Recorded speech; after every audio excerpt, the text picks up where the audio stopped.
Prensa con Gustavo Alegret.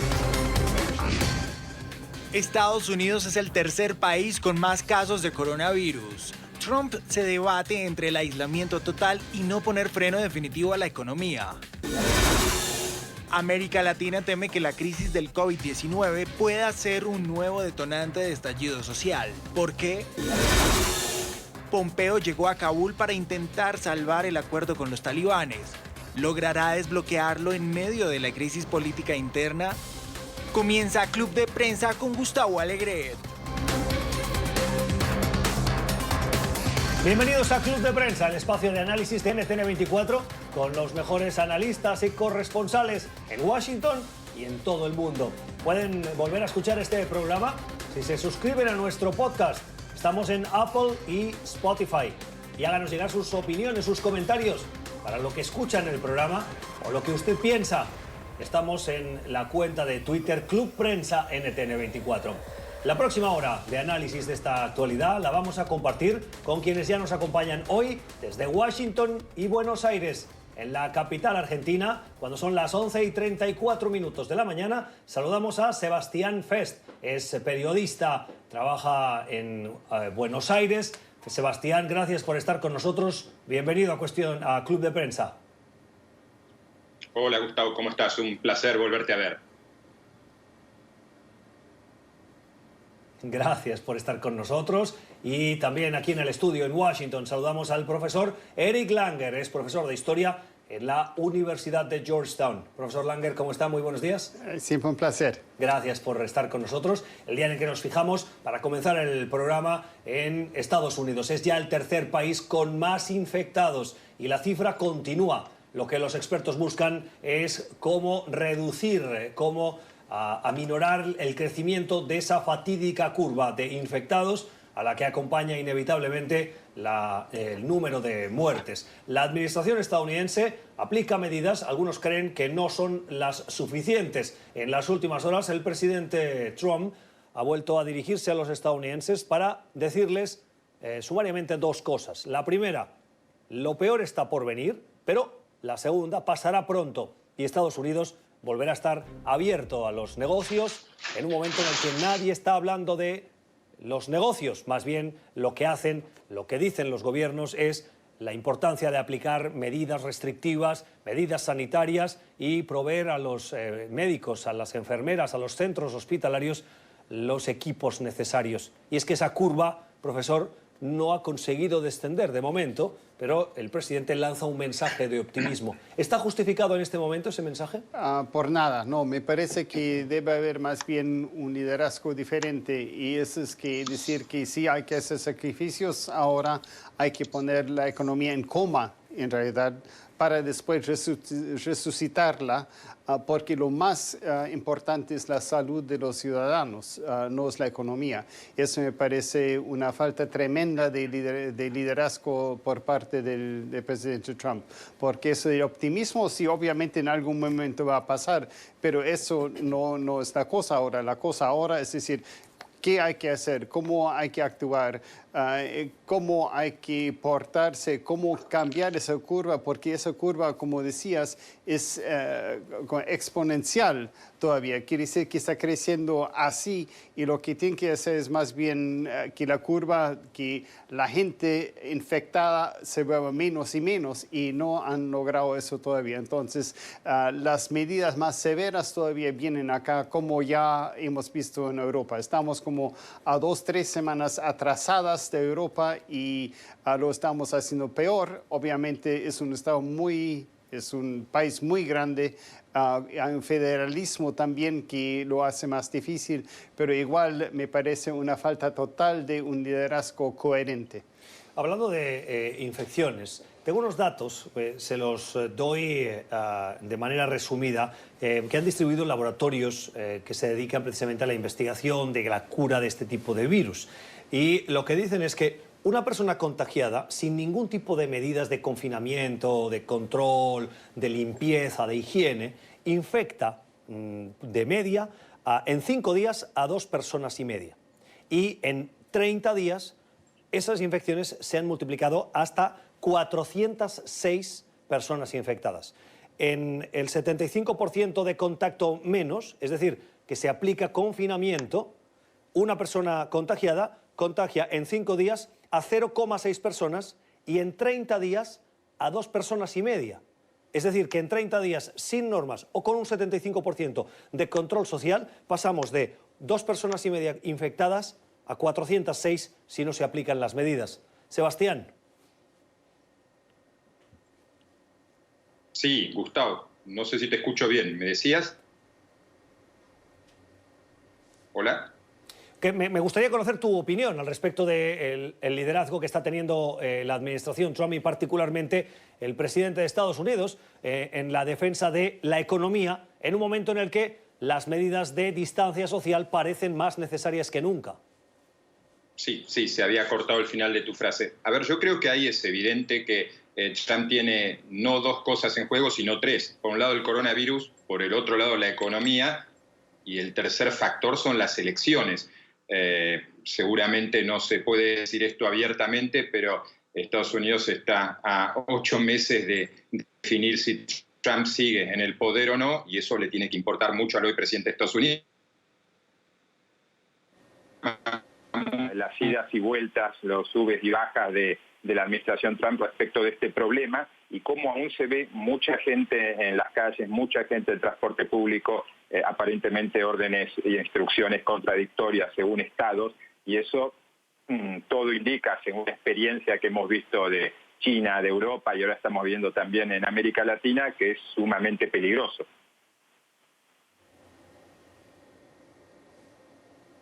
Profesor. Sí, no, es sumamente peligroso y el problema es que no se ha cambiado, como por ejemplo las estadísticas son muy importantes porque además hay que tomar eso algo en cuenta, que hay mucha gente asintomática o pasiva, como se dice. Quiere decir que hay gente que ni sabe que está contagiada y está yendo por el mundo y todo eso y haciendo lo que sea, y ese es el problema. Y hoy es difícil ir por el mundo. Sí, bueno, por el mundo no, quizás, pero por el vecindario, digamos. Lo que sí hemos visto, profesor, es comportamiento particularmente de adolescentes, que en este tiempo en el que en una cierta normalidad entramos en lo que se conoce como el spring break, exacto, el parón de primavera, en la que gran parte de esos alumnos, estudiantes, muchos de ellos, jóvenes, muchos de ellos estudiantes me refiero, toman esos periodos de receso vacacional y viajan a California o a Florida o asisten a conciertos. Sí. Y lo que hemos visto es que, a pesar de la alarma, han continuado asistiendo a esos conciertos, a esos eventos, a esas zonas de recreo como las playas, lo cual lo que traslada es un comportamiento ciertamente irresponsable, porque los datos demuestran que los jóvenes también están afectados por este coronavirus. Sí, porque hay 2 asuntos aquí. Uno, que los adolescentes por naturaleza se sienten inmortales, ¿no? Y en segundo lugar, que ellos creen que no pueden tener el virus o que no se van a enfermar, pero igual pueden ser portadores. Entonces también se enferman, también gente joven muere, pero el problema es que si no tienen síntomas, igual pueden ser más bien contagiosos, y ese es el problema, ¿no? Que no están tomando eso en cuenta. Eso felizmente en Florida, por ejemplo, que el gobernador había dejado abiertas las playas, ya por fin las cerró, pero ya es muy tarde, porque esa gente que estaba haciendo vacaciones de primavera en Florida ha vuelto a sus lugares, que no es Florida, entonces está esparciendo aún más el virus, y eso justamente el problema, tienes toda la razón. En cuanto a cuestiones económicas, Sebastián, hay una decisión que comunicó el presidente Trump en las últimas horas y le ha pedido al Departamento de Justicia que se ponga manos a la obra. Dice la administración, la Casa Blanca, que el presidente firmó la orden ejecutiva por la que quiere prevenir, por un lado, el acopio de productos considerados esenciales y, por el otro, evitar la manipulación de precios de determinados productos. ¿Es una medida adecuada, teniendo en cuenta que Estados Unidos es el país de la libertad, donde el capitalismo es casi la Biblia? Bueno, esta crisis está demostrando que es capaz de destruir todos los preconceptos, ¿no? Todas las ideas previas. Acá en Argentina se insiste mucho por parte de un sector político en que cuando hay una crisis de esta envergadura, el que te ayuda es el Estado y no el mercado. y Trump, evidentemente un campeón no del liberalismo, pero sí de cierta liberalización y de una economía claramente de mercado, tiene que imponer medidas que en campaña electoral, en circunstancias normales, hubiera calificado de socialistas, ¿no?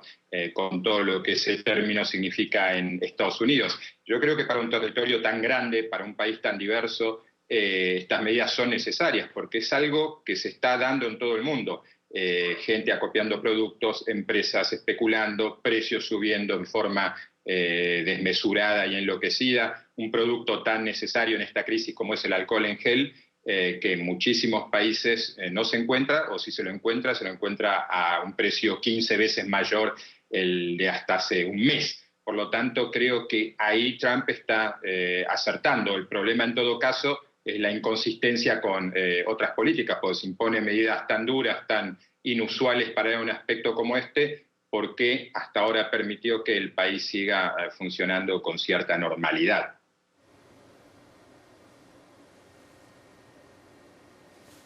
Sí, bueno, el problema es que sí hay cierta normalidad, pero es una normalidad artificial, porque no hay papel higiénico en las tiendas, no hay gel, como decías, no hay ciertos remedios, por ejemplo, el zinc contra los virus, etcétera, etcétera, y eso es una cosa que en realidad al final perjudica al país, pero hay problemas y las reglas de mascarillas y todo eso, ¿no? Para los médicos, que es muy importante, pero el problema no es tanto eso, sino que no hay suficiente producción, porque nadie había pensado en que era necesario producir tanto. Entonces, el problema no tanto es el acopio de los materiales ni el precio, sino que la falta de producción. Y obviamente las cadenas de producción también se están rompiendo ahora, porque mucha gente no va a las fábricas, etcétera, etcétera, aunque mucho ya está mecanizado, pero no se puede hacer eso por teléfono, por internet, la fabricación de bienes. Y eso creo que es el gran problema ahora, que ahora van a faltar cosas porque simplemente no se están produciendo y la gente quiere y no se puede. Obviamente Amazon, por ejemplo, está teniendo un año espectacular porque lleva esas cosas a casa, pero igual en algún momento van a faltar productos aún los más básicos y los que no tienen nada que ver con el coronavirus, si eso sigue. Eso obviamente, eso es parte de la crisis y regular los precios no sirve para eso, sino el problema no es tanto de precios, sino de producción, me parece. Hablando de modelos socialistas y de medidas socialistas, a mí me está llamando mucho la atención una que, lógicamente, por la gravedad de la crisis se está dando por buena, pero que en un país como Estados Unidos me chirría un poquito más, y es la de entregar cheques a los ciudadanos de manera directa. No sé qué opináis de esa medida que la Administración, particularmente la Casa Blanca, Sebastián, quiere introducir en ese paquete de estímulo fiscal, dar plata directamente a los ciudadanos y repartir ese dinero con el objetivo de reactivar la economía. ¿Tu opinión? Sí, eso está pasando en muchos países. Acá en la Argentina ayer anunciaron medidas del mismo sentido, aunque unas cifras muy inferiores a las que se están manejando en Estados Unidos. Yo vuelvo un poco aquí a lo que decía al principio. Me parece que Trump tiene la obsesión comprensible de que la economía no se frene y tiene también un ojo puesto en las elecciones. Entonces, un presidente que logra que la economía no se frene, que de alguna manera logre controlar el coronavirus, cosa que está por verse y que no parece que esté lográndolo precisamente, pero que además le pone dinero en el bolsillo a los ciudadanos, es un presidente con muy interesantes posibilidades de cara a noviembre, ¿no? Generalmente, no solo los estadounidenses, en general los pueblos tienden a cerrar filas con el líder fuerte en momentos de crisis. Este es un momento de enorme crisis y, bueno, Trump se quiere mostrar como un líder fuerte. Vamos a ver si lo logra, si no se pasa de fuerza y termina siendo un líder inconsistente y peligroso para la nación.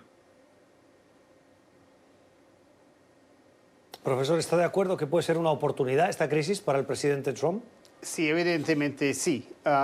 Pero ahorita no depende del presidente, sino depende del Senado. Ahora mismo están discutiendo esto y supuestamente puede ser hasta en el programa salga la noticia que se haya resuelto eso. El gran problema acá es en el Senado que hay una propuesta por los republicanos que quieren ayudar más a las compañías y los demócratas que quieren ayudar más a las personas, ¿no? Entonces eso es el asunto y no se ha arreglado todavía. Parece que los demócratas, esperando y teniendo paciencia, están ganando, por los republicanos ya se están poniendo bastante desesperados en ese momento y obviamente es desesperación también. El asunto es, pero no se va a reactivar con eso la economía, porque si la gente no puede salir, los restaurantes igual no sirven. Los eventos musicales no existen, entonces, ¿cómo se va a reactivar? Eso más bien serviría recién después. Lo que sí sirve, por ejemplo, conozco un músico que ahora no puede hacer su trabajo y más bien no tiene cómo pagar su alquiler. Entonces, tener un pequeño de plata para poder alquiler está bien, pero eso no reactiva la economía en sí. Entonces, me parece que sí es una medida quizás importante, pero en este momento es solamente para aguantar, no es para reactivar. Recién después va a ser diferente. Que sea así, no ahora que sea para reactivar, es solamente para mantener o aguantar más que todo.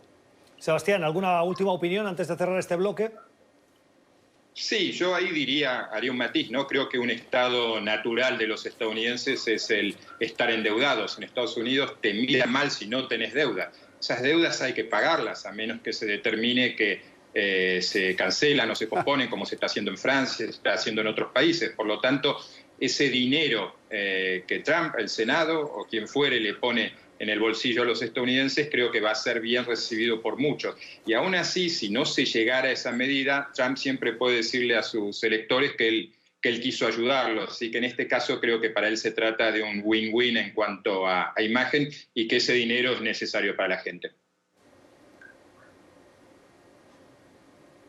10 minutos y las 11 de la mañana en la costa este de Estados Unidos y en América Latina hay preocupación. Vamos a ir a la pausa, pero les cuento que se están adoptando medidas en los gobiernos de Latinoamérica que siguen los pasos de los que han adoptado algunos gobiernos europeos. La diferencia, ¿cuál es?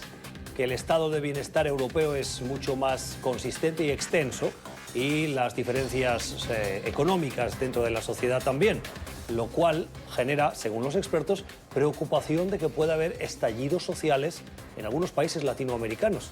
Lo comentamos a la vuelta. Ya regresamos con Club de Prensa.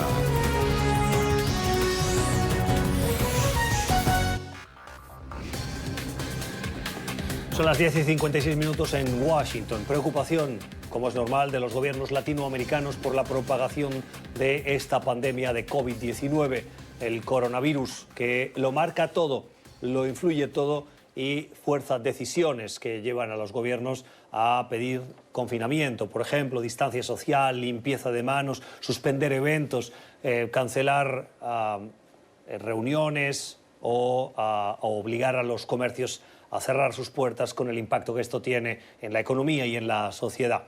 Pero lo que vemos en Europa, medidas de alto control social para evitar esa pandemia, se están adoptando ahora en América Latina. Y los expertos están viendo que si bien las medidas son similares, las sociedades no. Lo que puede definir hoy a las sociedades europeas es un estado de bienestar fuerte que las diferencia de miseria rural, de pobreza o de hacinamiento urbano que vemos en las ciudades latinoamericanas, en algunas más que en otras.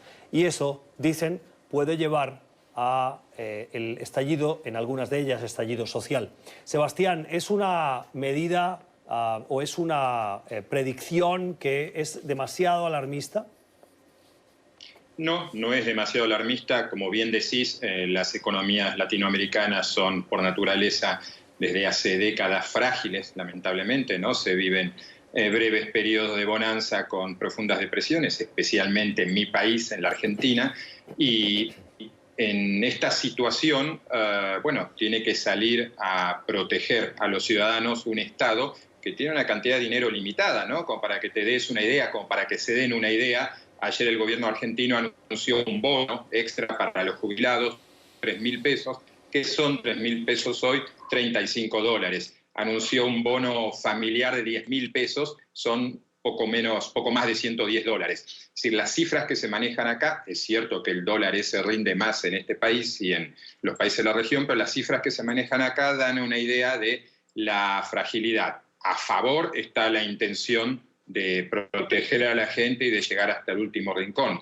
Y cuando hablo de rincón, tenemos que hablar de las zonas menos favorecidas de América Latina. Buenos Aires, por ejemplo, tiene en su entorno, en el área metropolitana, una cantidad de asentamientos muy precarios, villamiserias, lo llamamos acá, en donde hay todo un debate, ¿no? Hay todo un dilema. Se le está pidiendo a la gente que se quede en casa, que no tenga contacto social, que mantenga las distancias y que se lave las manos con agua y jabón. Bien, en esos sitios la gente vive hacinada, es imposible tomar distancia y no hay agua potable, no hay agua corriente. Entonces, a veces la idea de quedarse en casa, que funciona para las clases medias y para las clases que no tienen esa problemática social, puede ser una bomba de tiempo de cara a las vastas cantidades de gente que vive en situación muy, pero muy precaria.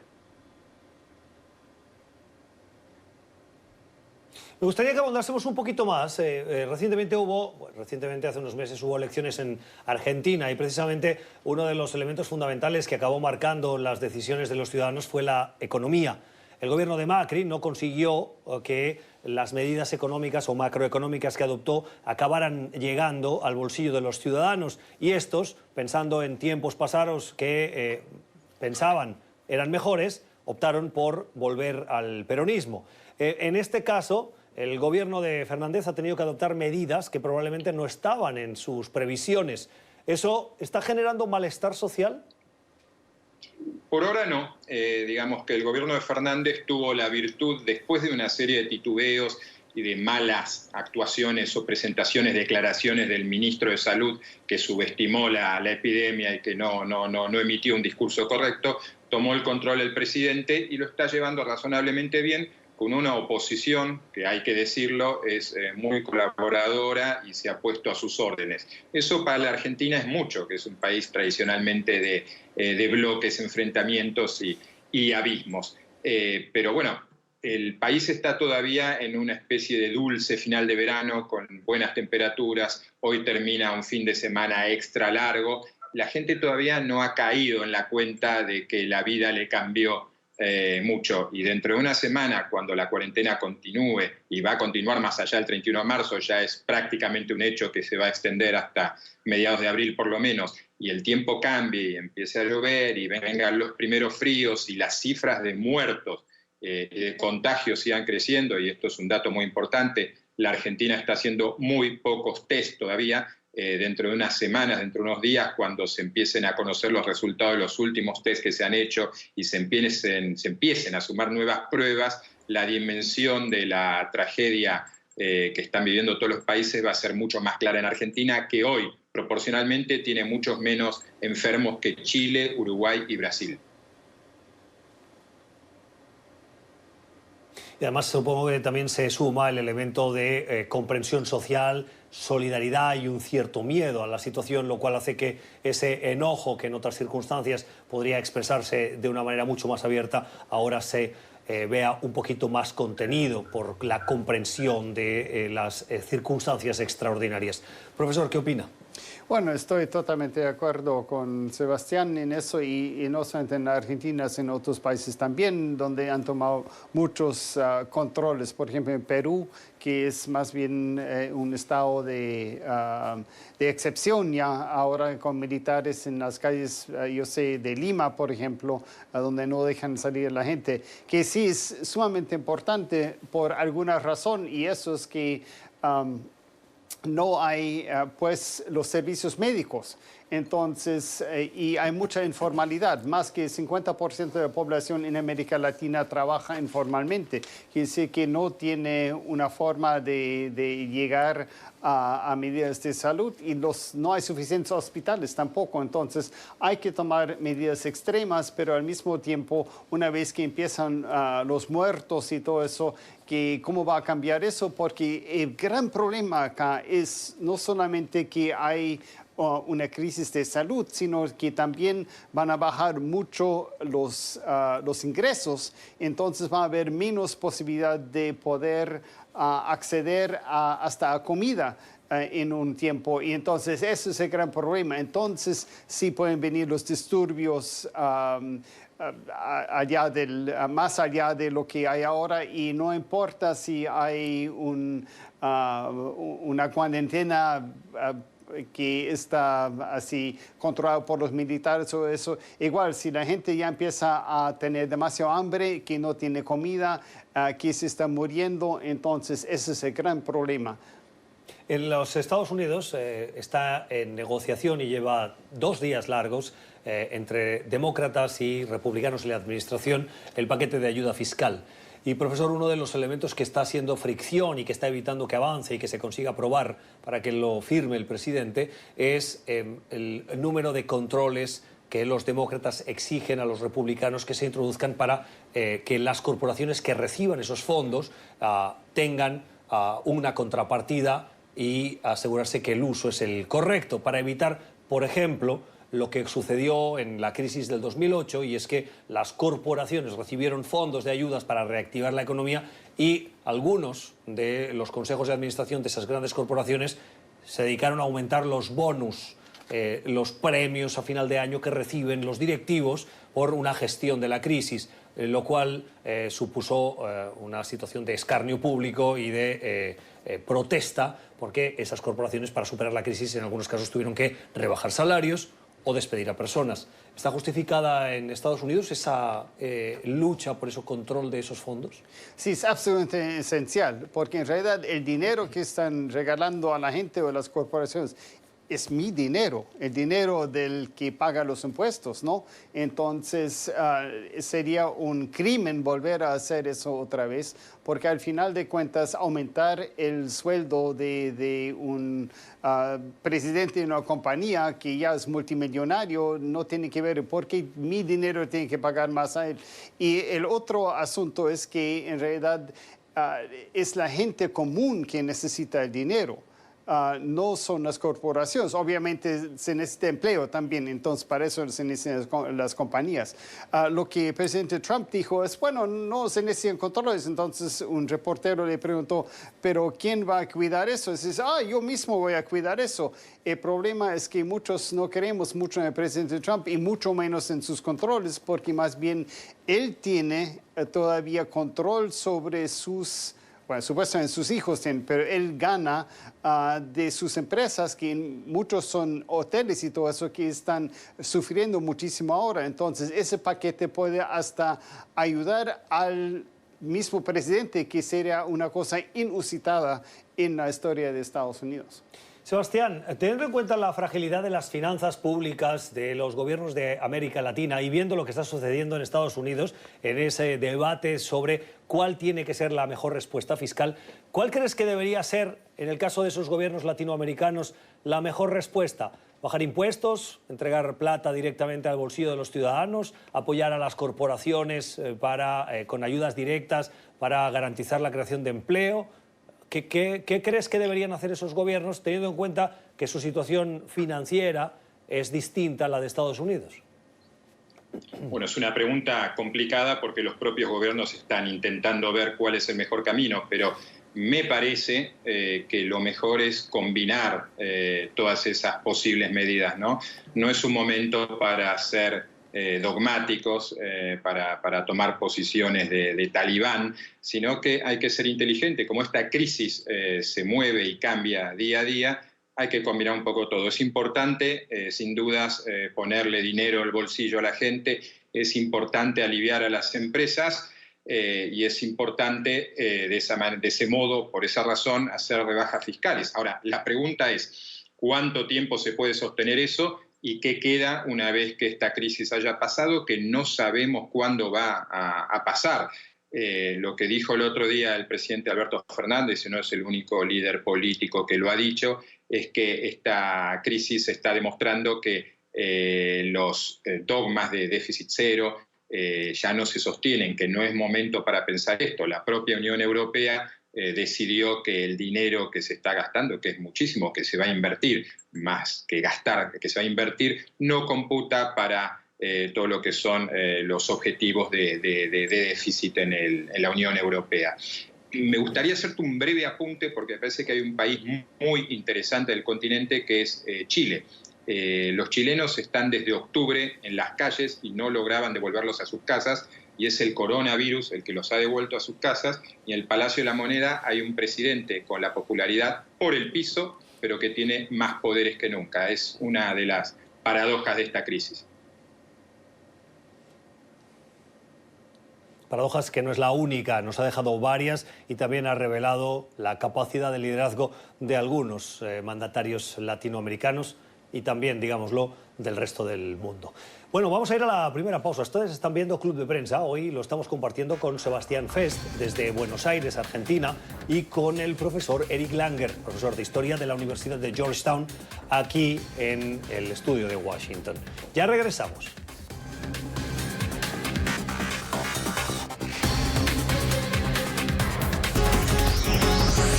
Ya regresamos con Club de Prensa.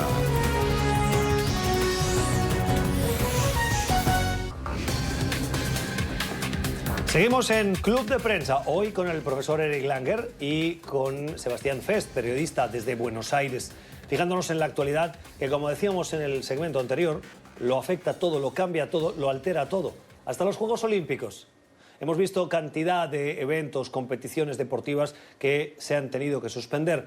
Había una cierta resistencia por parte del Comité Olímpico Internacional a suspender esos Juegos Olímpicos que se celebran 4 años y que este año le correspondía organizar a la ciudad de Tokio, en Japón. Tokio también estaba a la expectativa, pero, aunque de manera sorpresiva, no se había adoptado la decisión con la que está cayendo. Han tenido que ser en los últimos días comités olímpicos nacionales, como los de Australia o los de Canadá, que salían al paso anunciando que no iban a enviar a sus atletas al margen de la decisión que adoptara el Comité Olímpico Internacional. Un Comité Olímpico Internacional que finalmente hace horas anunció la decisión de suspender esas competiciones deportivas, probablemente las competiciones deportivas por excelencia en el mundo. Por fin se suspendieron porque muchos atletas temían, a pesar de la ilusión que les hacía, profesor, asistir a esos juegos en los que se reúnen de todo el mundo durante 10 días para regresar luego y contribuir a esa expansión del posible coronavirus. Sí, no solamente los atletas, sino los espectadores, más que todo, ¿no? Que eso es... Si usted, al igual que muchas personas, está cubierto tanto por Medicare como por Medicaid de su estado, hay algo importante que debe saber. Ahora, usted podría recibir aún más beneficios de salud de los que ya tiene. Es el plan United Healthcare Dual Complete. Es fácil saber si usted u otra persona que a usted le... hoteles y todo eso, y entonces no querían hacerlo hasta que al final no podían dejar de hacerlo allá. Entonces, esa es una cosa que es muy importante tomar en cuenta, pero no solamente son los Juegos Olímpicos, son los partidos de fútbol, fútbol americano también, el baloncesto o el básquet, como se dice, y todo. Y en el básquet era porque habían varios jugadores que más bien ya tenían el coronavirus, entonces no querían esparcir el coronavirus aún entre los atletas. Entonces, realmente es terrible en ese sentido que no hay nada de eso. Sebastián, tu opinión, ¿acertado la decisión del Comité Olímpico Internacional? ¿Llegó con retraso? Inevitable, llegó con un poco de retraso. Es asombrosa la aceleración de la crisis olímpica. Hace exactamente una semana el presidente del Comité Olímpico Internacional, el alemán Thomas Bach, dijo que los Juegos seguían y que no había ninguna necesidad de tomar una decisión ahora. El viernes de la semana pasada se reunió el Comité Ejecutivo del COI y dijo que se daba... situación y tomar una decisión. Ayer dijeron que estaban trabajando con otros planes, pero que los Juegos no se posponían y hoy los han pospuesto. El comunicado que emite el COI tiene un dato muy interesante, o se preocupan por dejar algo sentado, que es que el gobierno de Japón, el primer ministro Shinzo Abe, es el que pide que los Juegos sean postergados, ¿no? Porque es simbólicamente para el COI una derrota importantísima, aunque inevitable. No es culpa de ellos que los Juegos Olímpicos no se puedan celebrar. Pero recordemos que esta cita deportiva se lleva a cabo desde 1896 y nunca, salvo en la Primera y en la Segunda Guerra Mundial, los Juegos fueron cancelados o cambiados de fecha. El hecho de que Tokio, que ya en 1940 debió ceder sus Juegos, entregar la sede que le había sido otorgada debido a la Segunda Guerra Mundial, tenga que volver a hacerlo décadas después, es muy simbólico. Pero el COI se está viendo bajo una presión muy importante, porque mientras el presidente de la FIFA, ayer lunes, Gianni Infantino, celebraba su cumpleaños en una conferencia de prensa junto al director de la Organización Mundial de la Salud, el COI se enrocaba y decía, no, todavía podemos. Cuando el Comité Olímpico Australiano, cuando el canadiense y cuando parte importante del poder estadounidense, que recordemos, la NBC pone casi el 40% del presupuesto del COI, le dijo, esto no puede seguir, el COI debió rendirse. Los motivos económicos que siempre acaban influyendo en esas decisiones y que son revestidas con argumentos que a veces no son los ulteriores o los definitivos. Profesor, un último comentario antes de ir a la pausa. Sí, yo creo que los japoneses querían con eso reactivar su economía, que hace tiempo que ya está bastante mal. Entonces, otra vez otro golpe contra la economía japonesa en este caso, y ya no por culpa suya, pero sí, eso no ha funcionado tampoco. Realmente es trágico también para los japoneses y hace tiempo estar así. La opinión de nuestros analistas hoy en Club de Prensa con el profesor Eric Langer de la Universidad de Georgetown y con el periodista en Buenos Aires, Sebastián Fest. Nueva pausa en Club de Prensa. Ya regresamos. Ya regresamos con Club de Prensa.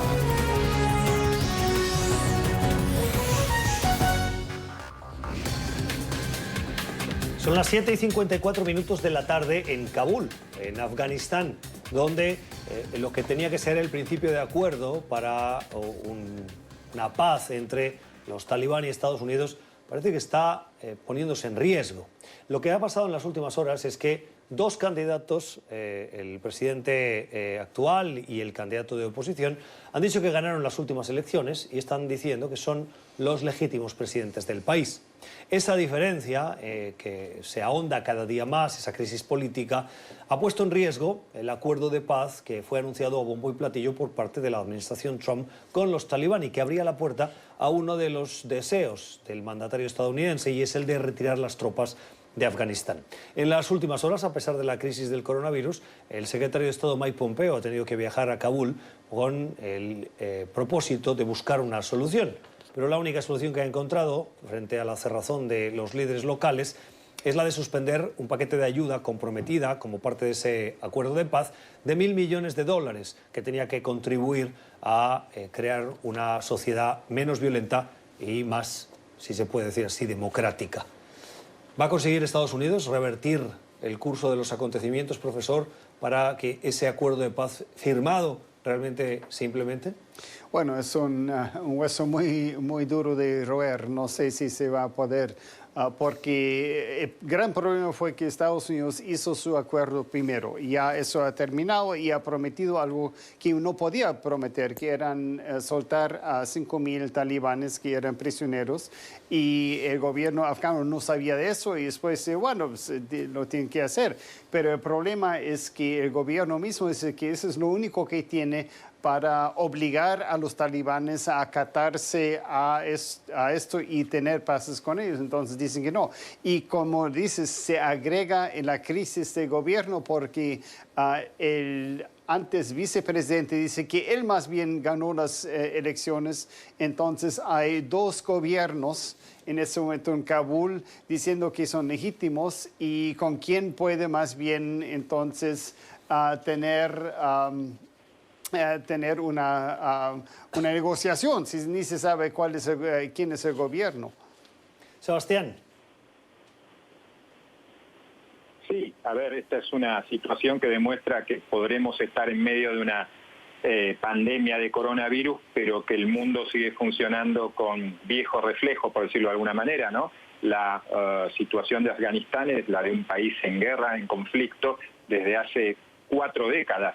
No es fácil resolverla hoy, no le ha sido sencillo resolverla nunca a ningún presidente estadounidense, y dada la situación que perfectamente acaba de describir el profesor, me pregunto si el gobierno de Trump y la administración Trump tiene las herramientas como para poder lograr sus objetivos. Me da la impresión de que no, de que seguimos en un largo stand-by de batallas internas y de desestabilización por una región que es clave, en la que el plan de paz, y ya me voy a un sentido más amplio de Trump, no ha logrado funcionar y probablemente se esté quedando sin tiempo. Este año, en ese sentido, me parece que está claramente perdido.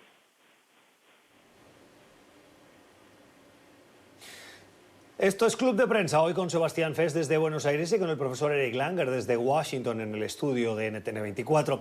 Nos queda 1 minuto y medio para terminar el programa. Querría entrar en la parte personal antes de cerrar de manera breve y preguntarte, Sebastián y profesor Langer, ¿cómo están viviendo esta cuarentena, estos días? ¿Están siendo juiciosos, como dicen, cumpliendo esas normas? ¿Cuál es la rutina, Sebastián?